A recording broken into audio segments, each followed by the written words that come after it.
Nous allons voir comment tracer un triangle lorsque l'on connaît deux longueurs et un angle. Pour cela, je vais avoir besoin de mon rapporteur, de ma règle et de mon critérium.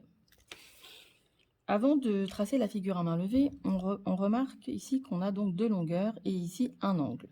L'angle ici, c'est un angle aigu. Donc je ferai attention dans ma figure à main levée à faire mon angle qui soit aigu. Et ce qui est important quand on a un angle à tracer, c'est de repérer la lettre du milieu, puisque la lettre du milieu, c'est le sommet de mon angle. Donc afin de le repérer tout de suite, je peux soit mettre une petite flèche, soit le souligner, soit le surligner, comme vous voulez. Donc ici, je sais que mon rapporteur, il faudra que je le mette sur la lettre F. Je commence par la figure à main levée. Je dois construire un triangle. Je fais un triangle assez grand pour pouvoir y noter toutes les informations.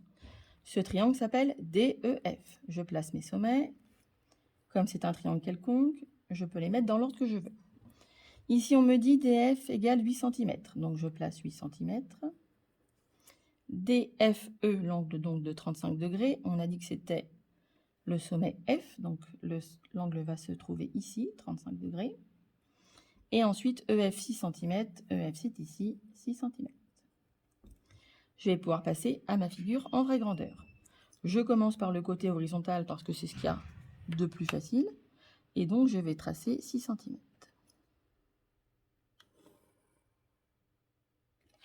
Je place mon point F, je place mon point E et je mets 6 cm.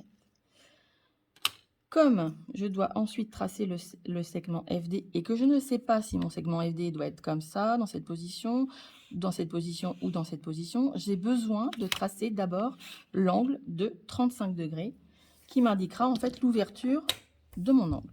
Je vais donc placer mon rapporteur sur le sommet F, j'aligne le 0 avec le côté FE, c'est donc le 0 ici qui se trouve sur la graduation à l'intérieur, et je vais donc lire 35 degrés. Donc 10, 20, 30, à 35 degrés, je fais mon point de repère.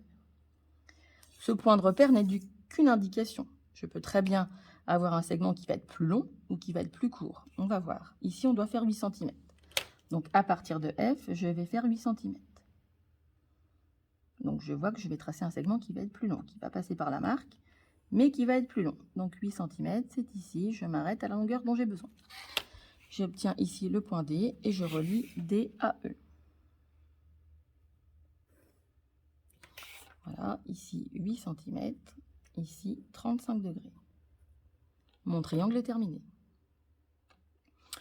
Deuxième cas, on veut construire ici un triangle GHI, dont on connaît aussi deux longueurs et un angle. Mais cette fois-ci, je remarque que cet angle est un angle obtus, puisqu'il fait 115 degrés. Donc pour coller au plus près mes figures, j'essaye de penser à faire dans la figure à main levée un triangle avec un angle obtus. Donc ici, comme tout à l'heure, je repère le sommet. Ici, ça va être H. Voilà. Dans ma figure à main levée, je vais donc faire un triangle avec un angle obtus. Je place mes sommets. Voilà, je n'oublie pas de mettre bien H ici parce que l'angle obtus, il est là. Et ensuite, je place mes longueurs. GH 5 cm, HI 4 cm. Et ici, donc, mon angle de 115 degrés. Comme tout à l'heure, je vais commencer par le côté horizontal. Donc ici, GH 5 cm. Avec ma règle, je trace un segment de 5 cm.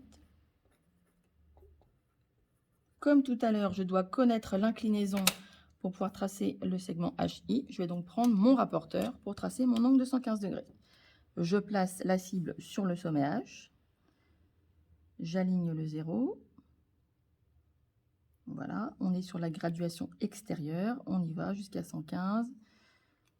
115 est ici. J'ai bien un angle obtus.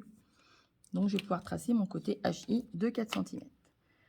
Là, je vois que mon point de repère, vous voyez, il est plus loin. 4 cm, je ne vais pas aller jusqu'au point de repère, mais ce n'est pas grave. Donc, je mesure le segment dont j'ai besoin. Donc, ici, 4 cm, 1, 2, 3 et 4. J'arrête là, je masse le point I et je relie pour terminer mon triangle.